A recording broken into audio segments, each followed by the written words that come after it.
You know, it's more about an image. This thing of being seduced into believing one is what you make yourself to believe you are. So, you want to be a rocker? Study the moves. Jerry Lee Lewis, buy some blue suede shoes, twitch your head like Carl Perkins, shake your booty, talk a sock to it, get the image in line, boy, the image in line. It's all over the street, and you can't buy the time, you can't buy the bebop, you can't buy the slide. You got the fantasy blues with no place to hide. You invent a character when you're a child, right? You invent a self, a character, a person, a rock and roll star, whatever, you know, a folk singer, whatever you're doing. And you do that, and if people like it, then that's who you are. I mean, I think we're faced with a dilemma now that's terrifying. We can just get rid of you altogether and make you an image. You know? In fact, we'd prefer the image to the human being. You know? We'd rather watch you on television than talk to you. How could this happen? Oh, this ain't the way it's supposed to be. Look at me! Everything was topped off. I had fingertip control, push button flush. And now I'm quaking like there's some sudden whirlpool at my feet. Oh, where do I stand? Solo leathers. Simple solo. Cut away in oblivion. And I was moving now. I was stalking myself, and I couldn't stop. I mean, I've known Americans who've gone over to Europe and become European, but I don't know. I don't think I could ever do that. You know? I belong here. I mean, it made me understand the nature of being tied to a culture, you know? That you can't get away from, you can't get out of it, you know? This is my home. Don't make fun of my home. I was born and raised here, and I'll die here. I love it. That's something you can't understand. I love the foothills and the drive-in movies and the bowling alleys and the football games and the drag races and the girls and the donut shop and the high school and the junior college and the freeway and the pool hall and the miniature golf course and the lookout point and the YMCA and the glee club and the basketball games and the sock hop and the graduation and the prom and the cafeteria and the principal's office and the chemistry class and the county fair and peanut butter and jelly sandwiches and the high school band and going steady and KFWB and the white bucks and pegger pants and argyle socks and madras shorts and going to the beach and getting drunk and swearing and reading dirty books and smoking in the men's room and setting off cherry bombs and fixing up my car and my mom. I love my mom most of all, and you creeps aren't going to take that away from me. You're not going to take that away from me because I'll kill you first. I'll kill every one of you if it's the last thing I do. I went to his family's home, and he showed me the horses and the avocado trees. I remember this camper because to me it was very foreign. It was a very foreign world. And I met his mother and I met his father. He had a lovely mother, Jane. But I do know that the father figure in Sam's life was a great sadness for him. Certainly in the younger years, it was really full of strife and sadness and pain. My heart was pounding just for my dad coming back. Then I heard him pull the brake. Lights go off, keys turned off, then a long silence. Him just sitting there in the car, just sitting. Why is he waiting to get out? He's plastered and can't move. He's plastered and doesn't want to move. It suddenly occurred to me that I was maybe avoiding a territory that I needed to investigate, which is the family. You know? And I avoided it for quite a while because to me there was a danger in.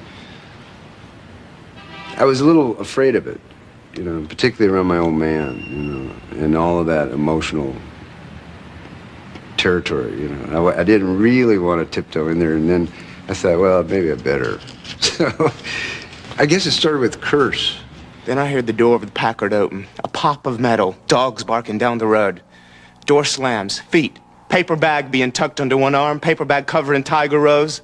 Feet coming, feet walking towards the door, feet sopping, heart pounding, sound of door not opening, Foot kicking door. Man's voice. Dad's voice. Dad calling Mom. No answer. Foot kicking harder, wood splitting. Man's voice in the night. Foot kicking hard through door. 1 foot right through door. Bottle crashing, glass breaking. Fist through door. Man cursing, man going insane. Feet and hands tearing, head smashing. Man yelling, shoulder smashing. Whole body crashing. Woman screaming. Mom screaming for police. Man throwing wood. Man throwing up. Mom calling cops. Dad crashing away. Back down driveway. Car door slamming. Wheels screaming. First gear grinding. Wheels screaming off downhill. Packard disappearing. Sound disappearing. No sound. Mom crying soft. Soft crying. I grew up in this World War II world where the women were continually trying to heal up the men, you know, and suffering horribly behind it. Now, I don't know why that came about, but I have a strong feeling it had to do with World War II. That these men returned from this heroic victory of one kind or another and entered this Eisenhower age and were devastated in some basic way. You know, I mean, almost all those men that were of my father's generation seemed like they were devastated in a way that's mysterious still.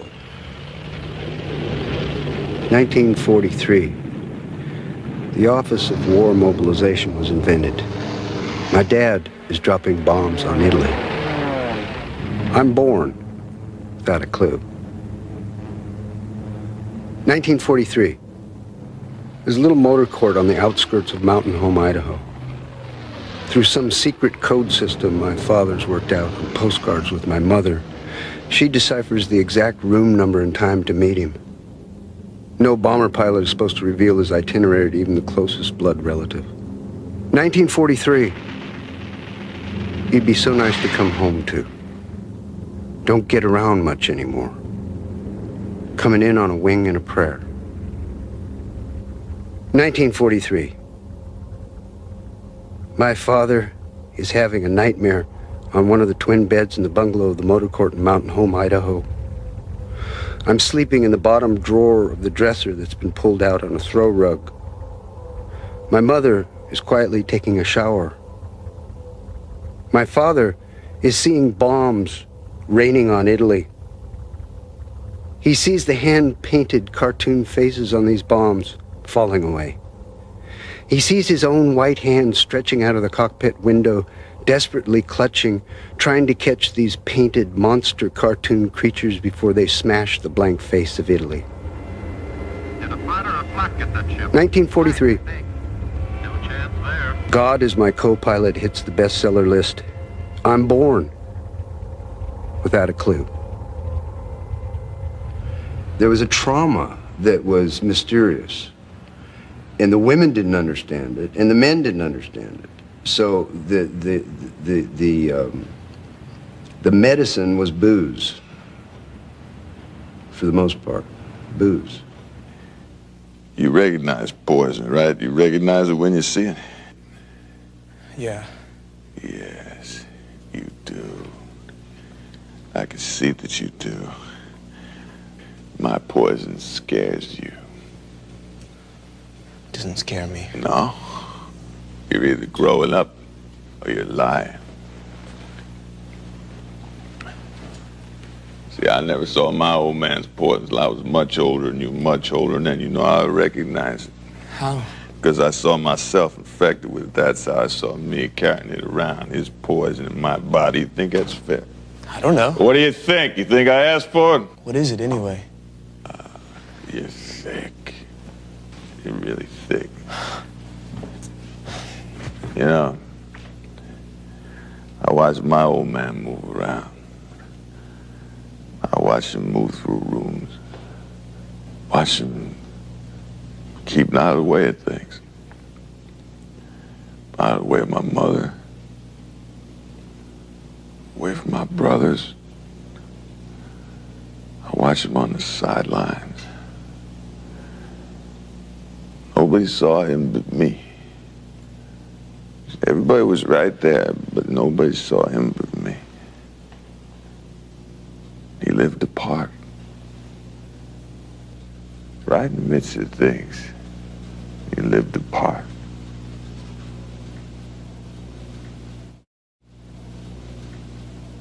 My dad has a collection of cigarette butts in a U-band coffee can. I bought him a carton of old golds, but he wouldn't touch them. He kept twisting tobacco out of butts and rolling remakes over a grocery bag so as not to lose the slightest bit. He sneered at my carton of cigarettes, all red and white and ready rolled. He spent all the food money I'd gave him on bourbon, filled the icebox with bottles, had his hair cut short like a World War II fighter pilot. He gleamed every time he ran his hand across the bristles, said they used to cut it short like that so their leather helmets would fit.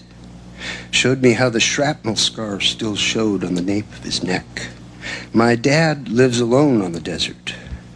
He says he doesn't fit with people. I was gonna run last night. I was gonna run and keep right on running. I drove all night. Clear to the Iowa border. The old man's $2 sitting right on the seat beside me. Could see myself in the windshield, my face, my eyes. I studied my face. Studied everything about it. As though I was looking at another man. In the windshield, I watched him breathe as though he were frozen in time. And every breath marked him forever without him knowing it. And then his face changed. His face became his father's face. The same bones, the same eyes, the same nose, the same breath. And then his father's face changed into his grandfather's face. And it went on like that, changing, clearing back to faces that I'd never seen before, but I still recognized. I do honor the ones that have come before me. You know, I mean, you know, it's ridiculous to think that you were born out of thin air. There's things that there's ancestors, you know. And if you don't honor your ancestors in the real sense, you're committing a kind of suicide. You know? Something separated and fell away. Instinctively, his heart understood this something was the long-cherished notion of himself as a distinct individual, an American entity called the self-made man. He'd learned it through generations of irascible ancestors with the same hard-set jawline and gnarly nose. His great-great-great-grandfather, a man called Lemuel P. Dodge, who lost an ear fighting for the South and was finally hanged for womanizing in Ojinaga, and dragged through the dusty streets until his head separated from his torso. There were others, men with long beards and wide-brimmed straw hats, almost biblical against the prairie sky. Railroad men blasting their way through granite mountains, unstoppable in their absolute conviction of manifest destiny. Then later generations where the mysterious glint of doubt begins to creep into their eyes. There was a connection there he felt more real than imagined, more real than his living relatives. Aloneness was a fact of nature, he reasoned. He'd learned to not look beyond it, to avoid the trickery of the mind where women were concerned, to avoid the imagery of seduction altogether. It had never paid off in the past. The difference between male and female is unbelievably mysterious, you know, because you never are somehow never able to completely cross the fence. I wouldn't venture a moment to say what Sam knows about women. I think his women characters are marvelous and strong. And it's part of what's required of the women in Shepard, I think, to stand up to these guys. That's what they got to do. Why are you always crossing the river? What do you do over there anyway? I like it. Yes, but what do you do? Why were you gone all day today, for instance? Los Gallos. Don't talk Mexican to me. You know I can't stand that. Roosters. That's why you come back splattered in chicken blood and smelling like a dead man. Chicken fights? See, Los Gallos. I don't understand you. No, it's true. I never will understand you.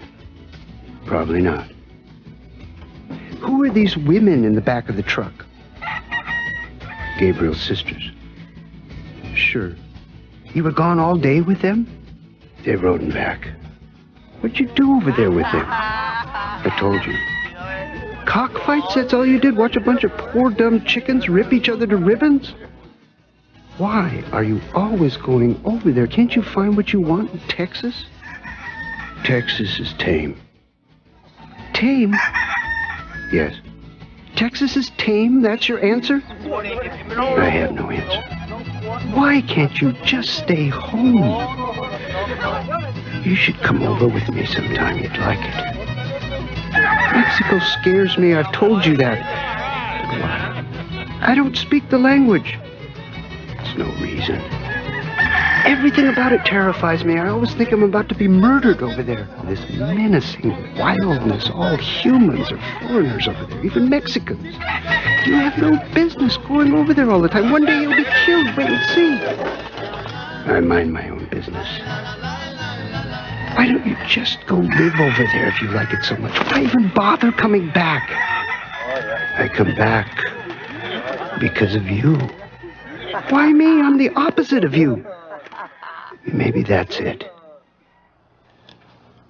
What do I think he understands about women? I don't think he understands a damn thing about women. I mean, I think he appreciates that fact, that they're mysterious and powerful and know a hell of a lot more than he does. I mean, I think that he appreciates that. I don't think he appreciates the woman, the feminine physique. I mean, you know, he's got a good eye. Well, I think he writes well about testosterone mania. I mean, I think he writes well about everybody wanting to be a criminal, but yet they all want to get away with it. See, Sam truthfully is an outlaw, and I think that's where he's most comfortable. You know, and as soon as you get branded a movie star, as soon as you get branded successful, you're no longer an outlaw. Shepard can kind of take on a legendary status, you know. I mean, in any myth, you know, there's going to be some fraudulence in that. And in a lot of his writing, you see the struggle with that. And then other times you see him just embrace it wildly, you know. I'm as avaricious as any of them. The hunger, right? Well, he's comfortable with who he is, you know. He does the things that he likes to do. And I think he respects that freedom and the independence. I think it's very, very important to him. And I think part of that's one of the reasons he's a very private person, is that it's none of anybody's business, you know. There's this thing of being apart somehow, in a way that's unexplainable. It's not, you know, it's not like, you know, I'm different. Not that kind of thing. It's another kind of thing, another sense of being strung out beyond hope. Are you crazy? Huh? You went to college. Here you are down here rolling in bucks, floating up and down in elevators, and you want to learn how to live on the... Yes, yeah, I do, Lee. There's nothing down here for me. There never was. When we were kids here, it was different. There was a life here then. Now I keep coming down here like it's the 50s or something. I get off the freeway and familiar landmarks, they turn out to be unfamiliar. On my way to these appointments, I wander down streets I thought I recognized. They turn out to be replicas of streets I remember. Streets I misremember. Streets I don't know if I lived on them or if I saw them in a postcard. Fields that just don't exist anymore.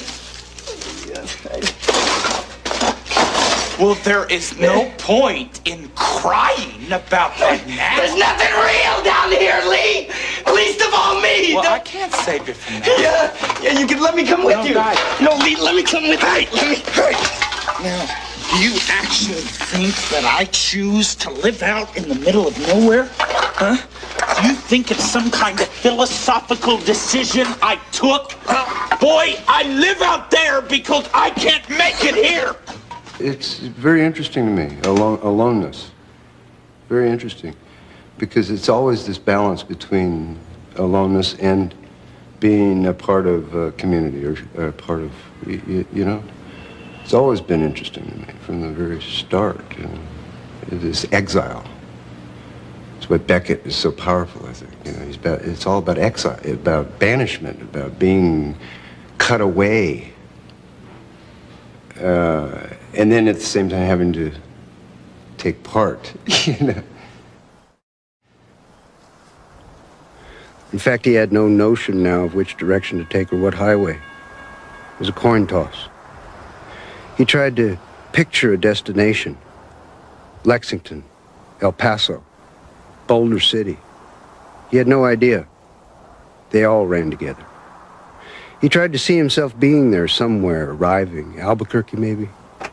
Tucumcari. He saw a Denny's coffee shop that seemed familiar right across from a playground and an old railroad station, but he couldn't be sure which town he remembered them from, or why these places would give him any reason to return. There's a certain admittance about the frailty of being a guy on this planet, and that they do stupid things, and they kind of try to overcome them and try to figure out what they're doing here, where to go with that.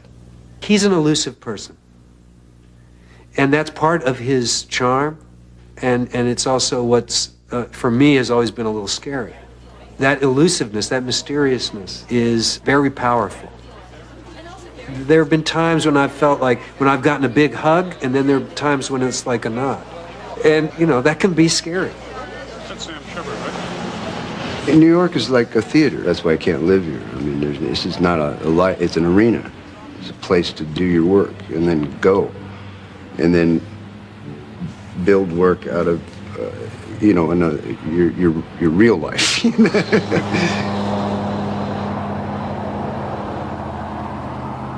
Why don't you fly? I find that so fascinating. I don't know, I just don't. But say you have to be in Los Angeles suddenly, how do you get there? I never have to be anywhere suddenly. But your work, sometimes you must have to work in Los Angeles. Yeah, then I drive. Across the entire country? Right. How far is that? It's a long, long way. You must have a lot of girlfriends in different towns. Not anymore. Don't you get lonely? Sometimes. I would get so lonely, I think. Yeah, you probably shouldn't try it. Oh, but I must feel as though I'm missing out on something. Since I was a little girl, I've dreamed about the West. Where did you hear about the West in Sweden? Movies, American movies. We see the great landscape in our dreams. It haunts us. So it doesn't matter who's in the Western. It could be John Wayne or Jerry Lewis because everyone's really captured by the landscape. Well, we love the actors, too, of course. Who's your favorite? Well, I guess I'd have to say Gary Cooper. The Coop. Oh, yes. He personified something, I think. What was that? Excuse me? That he personified. Oh, I don't know. That wonderful mixture of shyness, how do you say it? Vulnerability, I suppose, and yet strong at the same time. It's very Western. Women love that. They do. Yes, it's very attractive. Why is that? I don't know. You're making me blush. I am? Yes, you know you are. You're embarrassed? No, not exactly. But when you get right down to brass tacks, which is more important, Gary Cooper or the landscape? Oh, I would hate to have to choose between them. Say you had to. Say it was a question of life or death. I would have to say the landscape. There you go. But I love them both.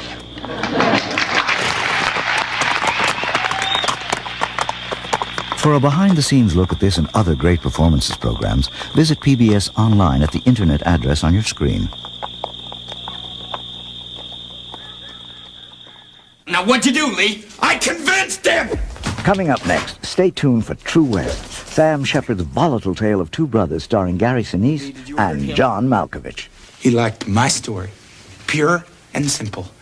He said it was the best story that he had come across in a long, long time. That's what he said about my story. He said the same thing to me. He must have been lying. Must have been lying to one of us, anyway. Next, on Great Performances, the encore presentation of True West.